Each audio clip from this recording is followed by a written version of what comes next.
오늘 이렇게 5월 첫째 주일 맞이하여서 또 주님 앞에서 함께 예배드리는 우리 모든 성도님들 삶 속에 우리 주님이 주시는 신령한 은혜와 은사와 복이 늘 충만할 수 있기를 간절히 축복합니다. 우리 흔히 5월은 가정의 달이다라고 이야기합니다. 하나님께서 이 세상에 직접 창조하신 거룩한 기관이 두 가지가 있는데, 하나는 가정이라고 하는 기관이고 또 다른 하나는 교회라고 하는 기관입니다. 이 두 개의 기관은 하나님이 직접 만드신 기관으로서 하나님이 가장 관심을 가지고 계시고 또 가장 눈여겨보고 계시는 그런 기관이다라고 할 수 있습니다. 오늘 이제 어린이 주일을 우리가 이렇게 맞이했는데, 우리 교회 이렇게 보시면 어린이는 아직 좀 인원수가 적잖아요. 그러다 보니까 고민이 되더라고요. 어린이 주일날 어린이를 위한 말씀을 전해야 될까? 그런데 주일 낮 예배 때는 정작 어린이들은 아무도 없거든요. 그러다 보니까 이제 고민하다가, 어린이라기보다는 우리 모두가 하나님의 자녀가 됐기 때문에 하나님의 자녀라고 하는 이 부분을 가지고 오늘 잠깐 동안 함께 말씀 나누면서 은혜 받는 그런 시간을 가지려고 합니다. 여러분, 하나님 자녀라고 하는 거 믿어지시나요? 요한복음 1장 12절에서 보면, 영접하는 자 곧 그 이름을 믿는 자들에게는 하나님의 자녀가 되는 권세를 주셨다라고 하는 이 말씀을 우리에게 주고 있습니다. 우리가 뭔가를 잘 했기 때문에, 뭔가를 열심히 했기 때문에 하나님의 자녀가 되는 것이 아니라 예수님을 구주로 영접했기 때문에 하나님의 자녀가 되는 겁니다. 근데 이 자녀라고 했을 때는 이렇게 보면요, 부모님의 속성이, 부모님의 특징들이 자녀에게 그대로 들어가 있는 이런 모습을 봅니다. 항상 부모님들이 이렇게 싸우는 모습을 아마 기억해 보면요, 자녀 때문에 싸우는 경우가 제일 많다는 걸 좀 볼 수 있거든요. 참 신기해요. 자녀가 뭔가를 잘하잖아요. 부모님이 싸워요. 서로 자기 닮았다고 하면서 싸웁니다. 그런데 자녀가 좀 뭔가 잘못된 길로 가고 뭔가 방탕하고 이렇게 말 안 듣고 할 때도 또 부모님이 싸워요. 서로 자기 안 닮았대요. 참 신기해요. 좋은 쪽은 다 자기 닮았다 그러고요, 안 좋은 쪽은 자기 안 닮았다고 그러거든요. 그런데 자세히 보세요. 좋은 게 됐든 안 좋은 게 됐든 그 부모의 속성들이 자녀에게 그대로 다 들어가 있습니다. 이게 인정되세요? 그러면 저와 여러분들이 하나님의 자녀라고 한다면, 하나님께서 우리에게 하나님의 형상을 주셨고 우리에게 하나님의 속성을 두셨다라고 하는 이 이야기가 되는 겁니다. 여러분, 하나님은 선하신 분이고 완전하신 분이고 창조주이시고 절대자이시기 때문에 하나님은 자녀된 우리에게 가장 좋은 속성들을 허락해 주셨습니다. 우리 보고 죄지으라고 하는 속성을 주신 것이 아니라 하나님이 기뻐하시는 거룩한 뜻을 이루어 가라고 하는 순종할 수 있는 마음과 믿음을 우리에게 허락해 주셨습니다. 오늘 우리가 읽은 말씀도 이렇게 읽어보면, 어떤 사람이 하나님의 자녀이냐, 이걸 우리에게 가르쳐 주고 있는데, 오늘 우리가 읽은 말씀 중에 14절 말씀을 잠깐 보면요, 14절 말씀에 보시면, 하나님의 영으로 인도함을 받는 사람은 누구나 다 하나님의 자녀입니다 라고 이렇게 표현되어 있습니다. 우리가 하나님의 자녀다라고 했을 때 하나님께서 우리에게 하나님의 영이신 성령을 보내주셔서 하나님의 속성, 하나님의 특징들, 하나님의 그 영광을, 하나님의 형상으로 한 것이 우리 속에 담겨져 있게끔 해주셨다라고 하는 그 의미이기도 합니다.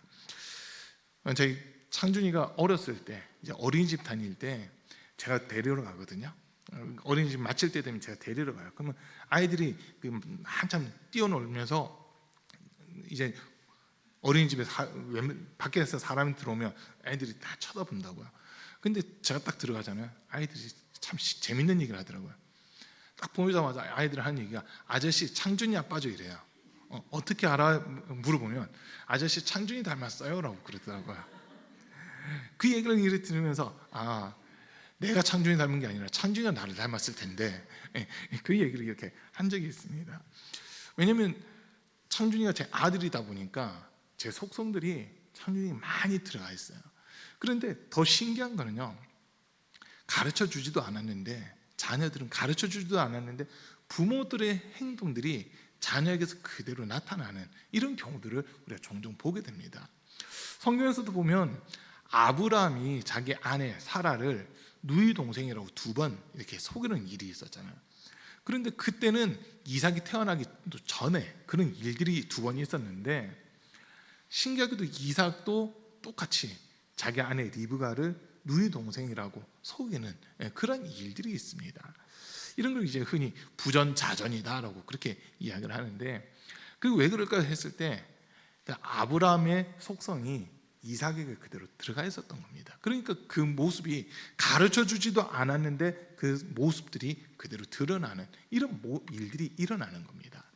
똑같이 이제 우리가 예수님을 구주로 믿고 하나님의 영이신 성령이 우리 안에 거하시게 되면 우리의 삶의 모습들 하나하나는 내 안에 계신 성령으로 말미암아 하나님의 영광을 나타내고 하나님의 형상을 닮아가고 주님의 속성을 드러내는 그런 모습의 삶을 살게 된다라고 한 겁니다. 우리가 교회를 다니기 때문에 하나님의 자녀가 아니라 예수님을 믿기 때문에 하나님의 자녀가 되는 겁니다. 그리고 자녀라고 한 것을 증명하기 위해서 우리에게 하나님의 영을 보내주셨다라고 하는 겁니다. 자녀들에게 부모의 속성이 들어간 것은 그 씨가 있기 때문인데, 하나님의 씨라고 할 수 있는 것, 하나님의 형상은 우리 성경에서는 예수 그리스도 한 분밖에 없다라고 명확하게 알려주는데, 그 예수 그리스도의 영이시고 예수 그리스도와 함께 계셨던 그 영이 우리 각 사람에게 찾아와서 우리 안에 거하시기 때문에 그 성령으로 말미암아 우리에게 하나님의 형상을 회복시켜 주시고 하나님의 영광을 드러내게 하시고 하나님의 속성을 갖게끔 해 주셨다라고 하는 이 말을 우리가 할 수 있게 되는 겁니다. 오늘 말씀 이제 앞부분에서 이렇게 보니까 12절 13절에서 보면은, 그러므로 형제 자매 여러분, 우리는 빚을 지고 사는 사람들이지만 육신의 빚을 진 것이 아닙니다. 우리는 육신을 따라 살아야 할 존재가 아닙니다. 여러분이 육신을 따라 살면 죽을 것입니다. 그러나 여러분이 성령으로 몸의 행실을 죽이면 살 것입니다 라고 하는 이 이야기를 우리에게 하고 있습니다. 성령께서 우리에게 오셔서 하시는 일들이 있는데, 제일 중요한 일은 우리에게 예수님을 나타내고 예수님을 증거하는 그 일을 하시는 겁니다. 그리고 또 이제 그 성령님이 우리 안에서 하시는 아주 큰 일이 하나 있다면, 구원의 날까지 우리를 인치시고 보증하시는 이 역할을 하신다라고 한 겁니다. 예수님이 이 땅에 다시 오실 때, 그때까지 우리 안에서 우리의 마음, 우리의 생각, 우리의 영혼을 흠없이 보존되도록 지키고 보호하기 위해서 우리에게 찾아오신 분이 성령님이십니다. 그래서 우리는 성령 충만해지면, 정말 내 안에 계신 성령님을 인정하고 성령으로 충만해지면 우리의 삶이 하나하나 변화가 되기 시작하는 겁니다. 성령 받기 전 우리의 모습은 내가 주인입니다. 그러다 보니까 내가 원하는 대로, 내 속에 옳은 대로 내게 더 유익이 되는 거라면 그것은 행하는데, 성령 예수님을 정말 구주로 영접한 이후에 성령을 충만함을 얻게 되면 나의 만족과 유익을 위해서 살아가는 것이 아니라 나를 구원해 주신 주님을 위해서 내가 무엇을 할 수 있을까, 이걸 고민하면서 살아가는 그런 모습이 된다라고 하는 겁니다. 그래서 우리가 이 사람은 정말 변화가지 않는다, 나쁜 쪽으로, 이 사람은 정말 옛날이나 지금이나 고집불통이고 말 안 듣고 자기만의 생각 이랬던 사람들이라 하더라도 예수님을 만나면 그 삶이 변화가 되는 겁니다.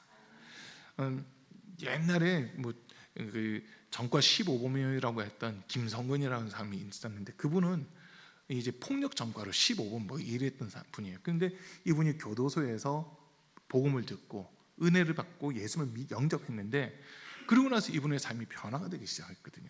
그분이 전과 15범, 폭력으로 전과 15범이었지만 말씀을 듣고 복음을 듣다가 확 뒤집어지면서 이분이 진짜 은혜 받았더니 그동안 내 삶을 하나님 앞에서, 사람들 앞에서 너 전심으로 회개하겠습니다 하면서 이 사람이 변화가 되기 시작하는 거예요. 어떻게 변화되느냐, 목사님이 되셔서 복음 전하는 자가 되더라는 거예요. 아마 그 성격은 남아있겠죠. 껄껄하고 하는 그 성격은 남아있을지 몰라도 예수님이 날 위해 십자가에서 죽임 당하셨다는 것이 믿어지고 그 피값으로 나를 하나님 자녀 삼아 주셨다는 것이 인정되다 보니까 지난 날들의 삶은 청산하고 이젠 정말 나를 위해 십자가에서 죽기까지 하신 그 예수님 위해 내가 살아가겠습니다 하면서 말이 바뀌고 성품이 바뀌고 행동이 바뀌고 생각이 바뀌는 그런 모습으로 변화가 되더라라고 하는 겁니다. 이 자리에 계신 우리 성도님들 가운데는 내가 그동안 무슨 죄를 지었지 할 만큼 큰 죄를 없이 그렇게 우리가 살아왔을 수도 있습니다. 그런데 하나님 앞에서 가장 큰 죄는 주님을 믿지 않는 게 제일 큰 죄거든요.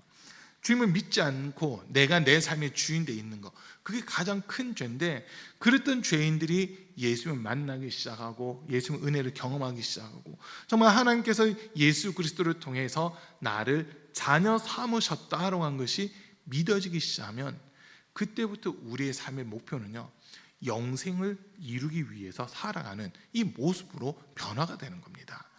그 전에는 어떻게 하면 돈을 더 많이 벌까? 어떻게 하면 내 영광을 위해서 살까? 더 좋은 집을 살까? 더 좋은 차를 타고 다닐까? 거기에 내 목표가 있었다면 주님을 만나고 삶이 변화된 사람들, 정말 성령 받고 변화된 사람들의 삶은 어떻게 하면 나를 구원해 주신 주님을 나타낼 수 있을까? 어떻게 하면 복음을 전할 수 있을까라고 하는 이 관점으로 삶의 모습이 변화가 되기 시작하는 겁니다.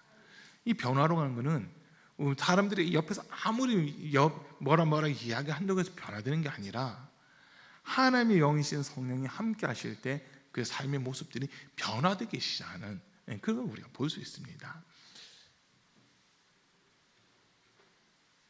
사람들이 이렇게 변하는 것에 대해서 두 가지, 사람뿐만 아니라 다른 물질들도 마찬가지인데 변하는 것에 대해서 두 가지를 이렇게 이야기를 해요. 한쪽에서는 변화라고 하는 이야기를 하고요, 또 한쪽에서는 변질이라고 하는 이야기를 합니다. 둘 다 속성이 바뀐 건 맞아요. 오늘 이 자리에 계신 우리 사랑하는 성도님들은요, 변질되지 마시고 변화될 수 있는 은혜가 있기를 축복합니다. 변질됐다고 하는 것은 나쁜 쪽으로 변했다는 거잖아요. 나쁜 쪽으로 변하는 거, 그건 변질이에요. 그러나 좋은 쪽으로 변하는 것은 변화가 되는 건데, 예수 믿는 사람들에게 나타나는 최고의 특징 중 한 가지는 변화라고 하는 겁니다. 변화예요. 우리의 생각이 변화가 되고 우리의 삶이 변화가 되는데, 누가복음에서 보면은 삭개오라고 하는 사람이 등장을 합니다. 그 사람은 세리장입니다. 세리장, 그 당시는 이스라엘이 로마의 지배를 받던 시대고 이스라엘 백성들에게서 세금을 걷어서 로마에다 바치던 그런 시대였습니다. 그러니까 이 삭개오라는 사람은 자기 동족들에게 엄청난 미움을 받는 그런 사람이었던 겁니다. 그런데 이 당시 아마 대다수 세리라고 하는 이 사람들은 이 세리라고 하는 일을 하면서 자기들도 뭔가 이득을 챙겨야 되다 보니까 국가에서 정한 세금 외에 더 많은 것들을 거두는 이런 일들이 많이 있었습니다. 국가에서 정한 세금만 걷는다 하더라도 욕을 먹는 자리가 그 세리라는 자리예요. 이스라엘 사람들의 세금을 걷어서 로마에다 갖다 바치니까 이스라엘 사람들에게는 매국노 같은 그런 비판을 받고 지탄을 받는 그 위치에 있었던 사람이 어떻게 보면 삭개오라는 사람입니다. 근데 이제 예수님께서 예루살렘으로 들어가기 위해 여리고성에 들어가시는데, 예수님께서 오신다는 소식을 듣고 삭개오도 그 예수님을 만나고 싶어서 막 몸부림 쳐보잖아요. 인산인해를 이루고 있어요. 셀 수 없이 많은 사람들이 예수님을 보겠다고 몰려들고 있는 겁니다. 그런데 이 삭개오는 약점이 있어요. 키가 작아요. 키가 작고 이제 그 당시 부자다 보니까 몸이 좀 뚱뚱한 그런 핸디캡을 가지고 있었던 겁니다. 그런데 그 마음속에 나도 예수님 한번 만나고 싶다라는 마음이 얼마나 간절했는지 뽕나무 위로 이렇게 올라가게 되잖아요.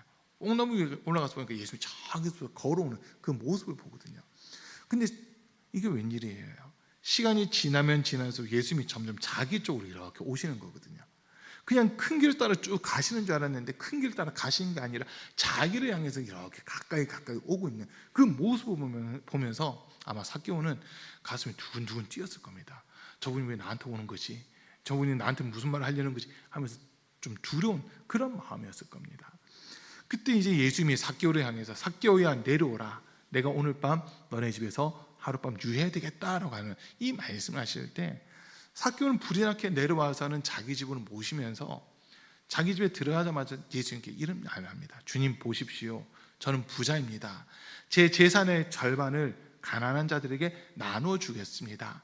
제가 만약 남을 속여서 토색한 것이 있다면, 강제로 빼앗거나 훔친 것이 있다면 그것은 제가 4배로 갚겠습니다 라고 하는 이런 이야기를 하는데, 이때 예수님께서 하신 말씀이 오늘 이 사람도 아브라함의 자손이 되었다라고 하면서 구원의 말씀을 전하시는 이 모습을 우리가 보게 됩니다.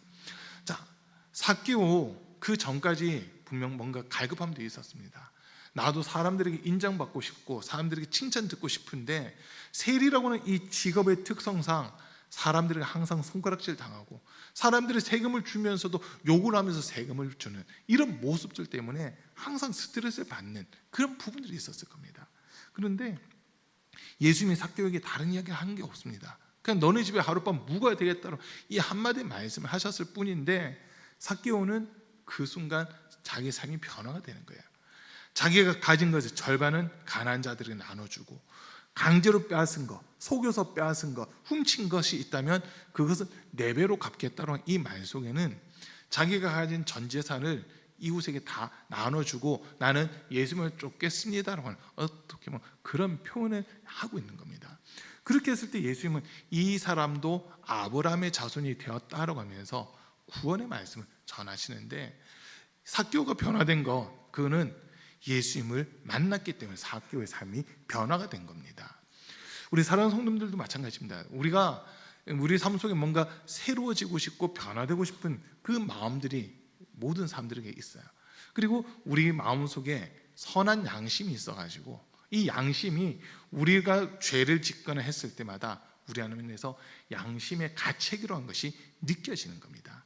이거를 우리 감리교를 창시한 존 웨슬리 목사님은 선행적 은총이다라고 하는 그런 이야기를 해요.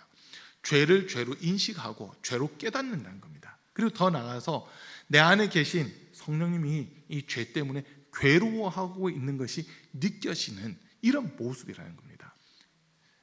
양심이 작동한다는 것은 우리가 회개할 수 있는 기회가 주어진다라고 하는 그 말이기도 합니다. 그래서 우리는 예수님을 만나기 전, 예수님을 구주로 영접하기 전, 예수님을 온전히 믿기 전에는 내 마음대로 살아갑니다. 마치 사사기 시대처럼, 사사기 시대의 모습은 그때의 이스라엘의 왕이 없으므로 사람들이 자기 소견에 옳은 대로 행하였더라라고 하는 이 모습입니다. 그러나 이제 예수님을 만난 사람들, 예수님을 구주로 영접한 사람들의 삶은 예수님이 내 삶의 주인이시고 예수님이 내 삶의 왕이시니 예수님이 기뻐하시고 예수님이 원하시는 대로 내가 살아가겠습니다 라고 하면서 우리의 삶이 변화되는 이런 모습들을 우리가 보게 되는 겁니다. 그래서 그만 읽었던 말씀에서도 우리가 성령으로서 몸의 행실을 죽여야 된다라고 하는 이 이야기를 하는 겁니다. 갈라디아서 5장에 있는 말씀을 보면 성령과 육신의 소욕이 서로 우리 안에서 싸운다라고 하는 이런 이야기를 하고 있습니다. 성령은 육신의 소욕을 거스르고 육신은 성령을 거스르나니라고 하면서 우리 안에서 이 두 가지 생각이 끊임없이 싸우고 있습니다. 로마서 7장에서 바울은 이 모습을 뭐라고 표현하냐면, 오라 나는 곤고한 자로다. 이 사망의 몸에서 누가 나를 건져내랴. 내 속에서 하나님의 생명의 법과 사망의 죄의 법이 지금도 치열하게 싸우고 있다라고 하면서 누가 나를 건져낼 것이냐라고 하는 이런 이야기를 합니다. 그리고 로마서 8장 1절과 2절에서는 그러므로 그리스도 예수 안에 있는 사람에게는 결코 정죄함이 없나니 그리스도 예수 안에 있는 생명의 성령의 법이 죄와 사망의 법에서부터 너를 해방하였습니다 라고 하는 이 말씀을 주시는 겁니다. 우리 안에 두 개의 자아가 있다는 거예요. 하나는 내 육체의 자아고 하나는 하나님의 영이신 성령이 함께함으로써 나를 하나님의 형상을 회복시키시고 하나님 앞에 세워가는 이런 모습, 이 두 개가 내 안에서 지금도 끊임없이 싸우고 있습니다. 분명 우리 성도들 마음속으로는 하나님 기뻐하신 뜻을 이루고 싶고 하나님의 영광을 돌리고 싶고 정말 주님 앞에 서는 날 칭찬 듣고 싶다라고 하는 그 마음이 우리 마음속에 가득할 겁니다. 그런데 우리 삶의 모습은 어때요? 마음속으로는 정말 주님을 인정해야지, 주님 기뻐하시는 삶을 살아야지 하는데 정작 우리의 행동이라든지 삶의 모습은 주님과 상관없는 그런 모습으로 갈 때가 상당히 많이 있다고 하는 겁니다. 그래서 우리는 그 속에서 항상 싸우는 거예요. 우리의 잘못된 모습을 스스로 깨달았을 때, 내가 예수 믿는데, 내가 예수 믿는 사람인데 교회에서 집사하고 권사하고 목사하고 이런데 내가 정말 지금 내 모습이 주님 기뻐하시는 모습으로 살아가고 있는 건가? 그런 질문들이 이제 주어지는 겁니다. 그게 선한 양심이 내 속에서 작동을 하고 있는 이런 모습인데, 그 선한 양심조차도 성령께서 우리 가운데서 함께하고 있는 그런 모습이 다라는 겁니다. 베드로전서에 있는 말씀으로 해서 보면 이 선한 양심이 하는 게 뭐냐면 우리 영혼을 하나님 앞으로 계속 이끌어 간다는 겁니다. 하나님 앞으로 우리를 세우게끔 하는 것, 그게 선한 양심의 작동이다라고 하는 그런 표현을 베드로가 또 쓰고 있는데, 우리에게 선한 양심을 주신 거예요. 그래서 하나님의 형상, 하나님이 처음 사람을 창조하셨을 때 흙으로 사람을 빚으시고 그 코에 생기를 불어넣으셔서 사람을 완성하시잖아요. 그때 모습은 두 가지, 사람을 만든 재료는 두 가지밖에 없습니다. 우리 육체를 위해서는 흙을 사용하셨고, 우리 안에 하나님의 영을 불어넣으셔서 흙과 영, 이 두 가지의 재료로 사람을 만드시고 영적인 존재로 하나님은 사람을 창조를 하신 겁니다. 그리고 하나님의 그 코에 생기를 불어넣었다, 이 표현을 조금 다르게 표현하면 하나님의 영이 사람 속에 들어와서 사람과 함께 하신다라는 이 표현이 되는 겁니다. 자, 그런데 창세기 6장에서 보면 하나님의 아들들이 사람의 딸들의 아름다움을 보고 자기가 좋아하는 사람, 자기 임의대로 자기가 좋아하는 사람들을 다 아내로 맞이하게 되는데, 이 모습 때문에 하나님이 뭘 하시느냐, 이들은 이제 육체가 되었다, 나의 영이 이들과 영원토록 함께 할 수가 없다, 이들을 쓰면 120년이 될 것이다 라고 하는 이런 말씀을 하시는 겁니다. 또 세상에 죄악이 가득하고 사람들이 마음으로 생각하는 모든 것들이 항상 악할 뿐임을 보시고 하나님이 사람 지으신 것을 후회하시는 이런 모습들이 나타나는 거예요. 자, 이게 왜 그러냐, 하나님이 우리 속에 두신 영, 성령께서 우리를 하나님의 뜻을 이루도록 계속 우리 안에서 역사를 하셔야 되는데, 죄가 가득하다 보니까 이 죄로 말미암아 성령께서 주시는 감화, 감동이 죽어지고 수그러들고 내 육체의 정욕, 안목의 정욕, 이생의 장, 이런 것들만 살아남다 보니까 하나님과 점점 원수가 되어가는 이런 모습들이 있었다는 겁니다. 그래서 우리가 육체의 소욕대로 살아가게 되면 우리 영혼은 점점 사망을 향해 나아가는 거고, 성령을 통해서 이 육체의 소욕과 싸워 나가는 사람들은 영생을 얻기 위해서 몸부림치는 그 모습이 된다라고 하는 겁니다. 여러분, 우리가 무엇을 위해 싸우느냐 했을 때 영생 얻기 위해서 싸우셔야 되는 겁니다. 바울이 디모데에게 이런 이야기를 합니다. 너 하나님의 사람아, 너는 영생을 취하라, 믿음의 선한 싸움을 싸우라, 그리고 달려갈 길 끝까지 믿음을 지켜라라고 하는 이런 이야기를 합니다. 하나님의 사람들에게 주신 말씀이 뭐냐, 믿음의 선한 싸움을 싸워서 영생을 얻도록 몸부림쳐야 된다라고 하는 이런 이야기들을 우리에게 이렇게 하고 있는 겁니다. 이 말씀 한번 같이 읽어볼게요. 다시 띄워주시고 같이 읽습니다. 믿음의 선한 싸움을 싸우라, 영생을 취하라, 이를 위하여 내가 부르심을 받았고 많은 증인들 앞에서 선한 증언을 하였도다. 믿음의 선한 싸움을 싸우는 것, 그게 우리가 해야 되는 일이라는 겁니다. 우리 사랑하는 성도님들, 우리가 이 땅에서 살아가는 목적이 있다면 영생을 얻기 위해서 우리는 이 땅에서 살아가는 겁니다. 평택에 있었을 때 이제 어떤 한 목사님, 같은 지방에 있는 목사님이 한번 설교를 하시는데 그런 설교를 하시더라고요. 이게 설교를 이제 지방 사경에 이렇게 할 때 지방 목사님들이 돌아가면서 설교를 했었는데, 지금 현재 평택 남지방 그 감리사만 하시는 목사님이신데 이런 설교를 하시더라고요. 사람들이 머리가 어디를 향해 있는지를 보라는 거예요. 사람들의 머리가 다음번 내가 살아갈 곳을 향해서 우리 머리가 향하고 있다는 겁니다.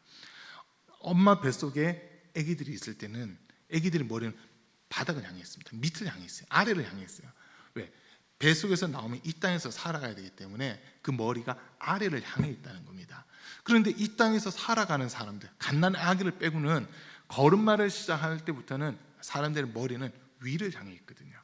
그래서 사람, 이 단어를 이제 헬라어로 이렇게 보면 안드로포스라고 하는 단어를 쓰는데 그 의미가 위를 바라보는 자, 이런 의미가 있습니다. 위를 바라보는 자. 우리 사람들에게 하나님이 주신 제일 중요한 마음이 뭐냐? 영생을 사모하고 영원한 천국을 사모하는 그 마음을 우리에게 주셨다고 한 겁니다. 그러면 하나님께서 우리를 위해서 영원한 천국을 예비하고 준비하고 계시기 때문에 우리는 이 땅에서 살아가는 동안 무엇을 해야 되느냐? 천국에서의 삶을 살 준비를 해야 되는 겁니다. 그게 이 땅에서 예수님을 구주로 영접하고 믿음을 지키면서 살아가는 이 모습이 되는 겁니다. 자, 그리고 오늘 또 말씀 이제 14절 말씀에서 다시 보면 하나님의 영으로 인도함을 받는 사람, 하나님의 영으로 인도함을 받는 사람은 누구나 다 하나님의 자녀입니다라고 하는 이 이야기를 하고 있습니다.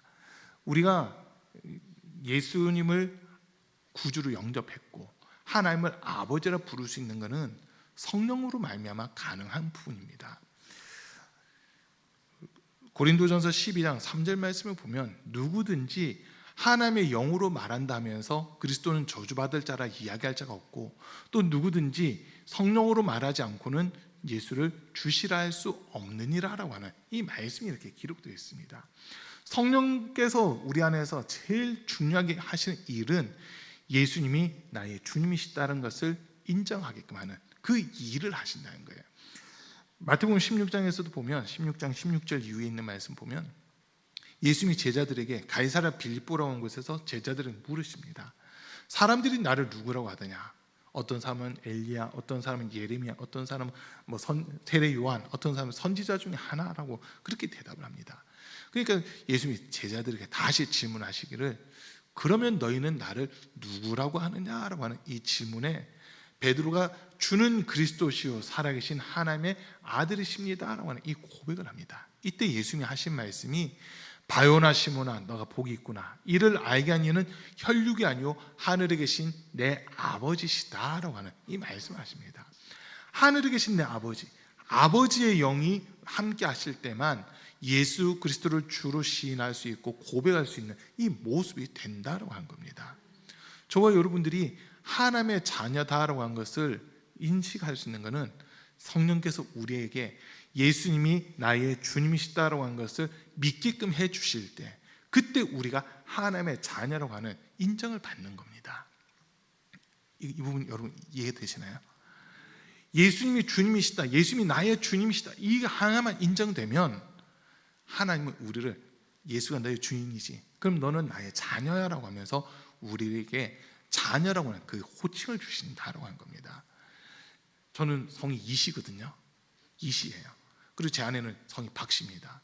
그런데 제가 이제 가족 관계 증명서를 이렇게 한번 떼봤어요.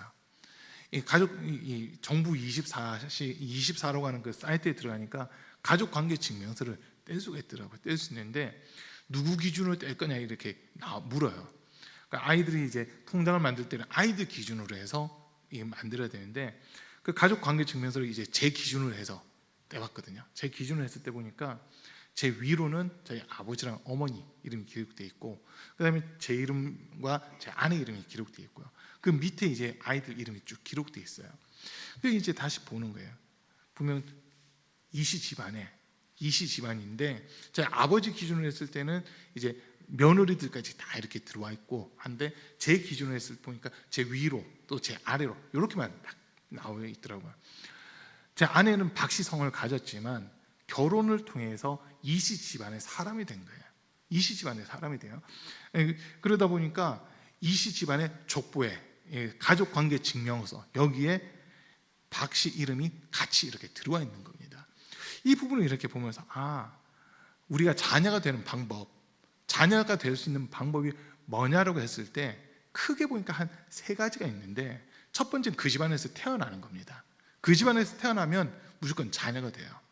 두 번째는 혼인이라고 하는 방법이 있습니다. 결혼이라고 하는 방법을 통해서 그 집에 자녀의 권세를 얻게 되는 부분이 있습니다. 그리고 세 번째 방법은 입양이라고 하는 방법이 있어요. 입양. 요즘 이제 뭐 외국에서도 입양이 많이 이루어질 텐데 그 입양이라는 방법을 통해서 전혀 피 한 번 섞이지 않았음에도 불구하고 자녀의 권세를 얻게 되는 이런 부분들이 있다는 거거든요. 그러면 이제 우리가 하나님의 자녀가 됐을 때, 자녀라고 했을 때 하나님에게서 직접 태어났다, 이건 우리는 아니잖아요. 지금 제가 말씀드린 세 가지 조건 중에서 첫 번째 조건은 우리는 해당 사항이 없습니다. 하나님의 직접 아들은 예수님 한 분밖에 없기 때문에 여기는 우리는 해당 사항이 없어요. 그럼 두 번째, 혼인 관계, 이건 가능성 있는 부분입니다. 예수님이 우리의 신랑이 되시고 우리는 예수님 신부가 되면 하나님의 자녀로 이 권세를 얻을 수 있는 그 부분이 되는 거예요. 그 세 번째 부분도 우리에게 가능성이 있어요. 우리 속에는 어떻게 보면 죄의 속성들이 남아있는 상황이지만 예수님이 피로써 우리를 값주고 사서 우리의 신분을 바꿔주셨기 때문에 입양이라고 하는 이 부분도 우리에게는 가능성이 있는 그런 부분이라는 겁니다. 그런데 이제 두 번째와 세 번째의 경우는 사실 완전 남인데 자녀가 되는 이런 부분이잖아요. 완전 남인데 자녀가 돼요. 그러면 이 사람들에게 한 가지 노력해야 되는 게 있습니다. 그 집안의 가풍이라든지 풍습이라든지 집안의 어떤 특징들을 내가 빨리 배워서 진짜 그 가족화 되려고 몸부림치는 이게 있어야 된다라고 하는 거거든요. 저와 여러분들이 죄악 가운데 있었다가 하나님의 자녀가 됐기 때문에 아직 우리에게 죄의 속성이 남아있을 수 있어요.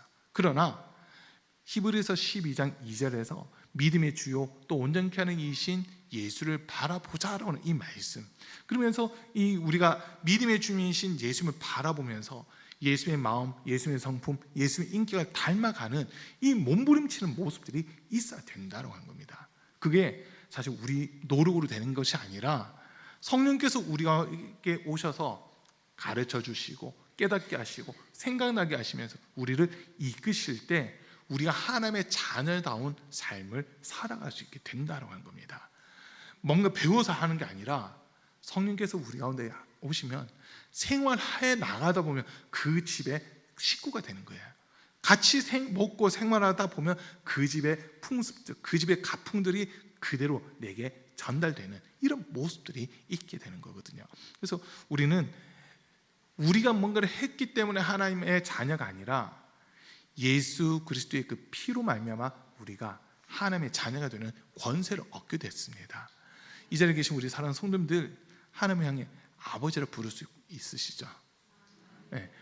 지금 우리 성도님은 아빠, 아버지 이렇게 돼 있는데 어릴 때는 아빠라고 부르고 또 좀 성장한 다음에 아버지라고 이렇게 부르는 그 표현입니다.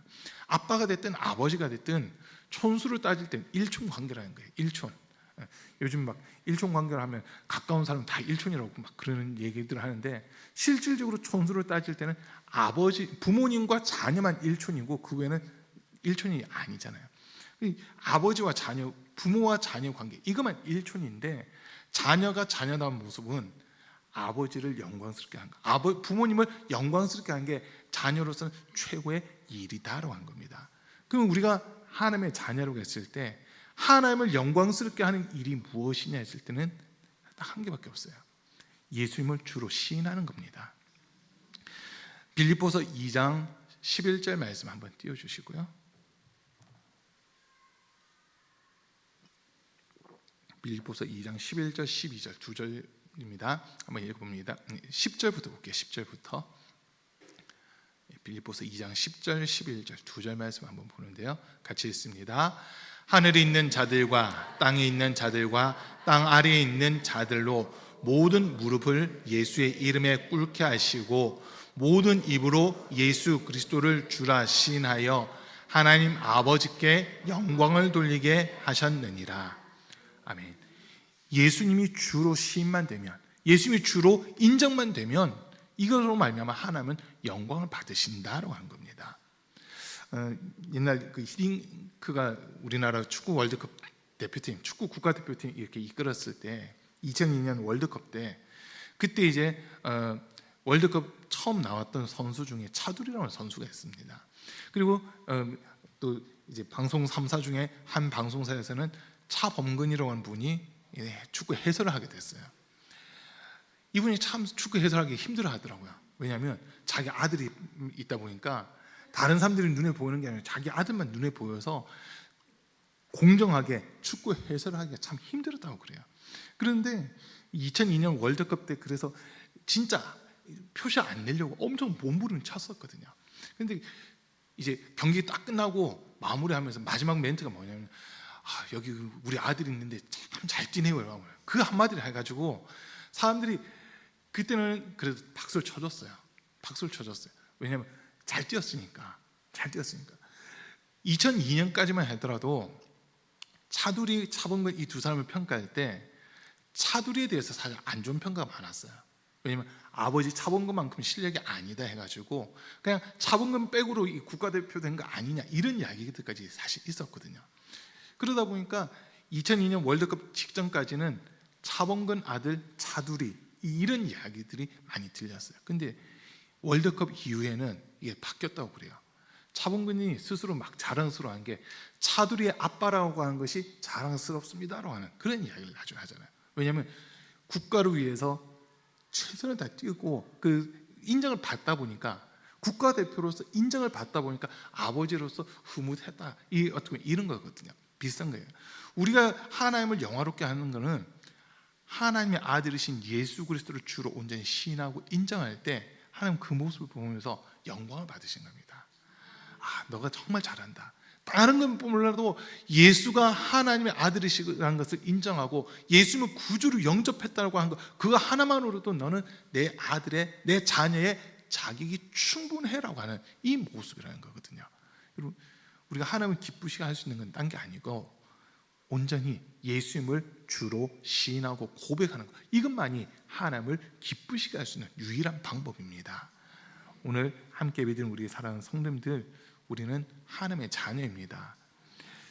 본문 16절에 잠깐 보면 바로 그때에 그 성령이 우리의 영과 함께 우리가 하나님의 자녀임을 증언하십니다.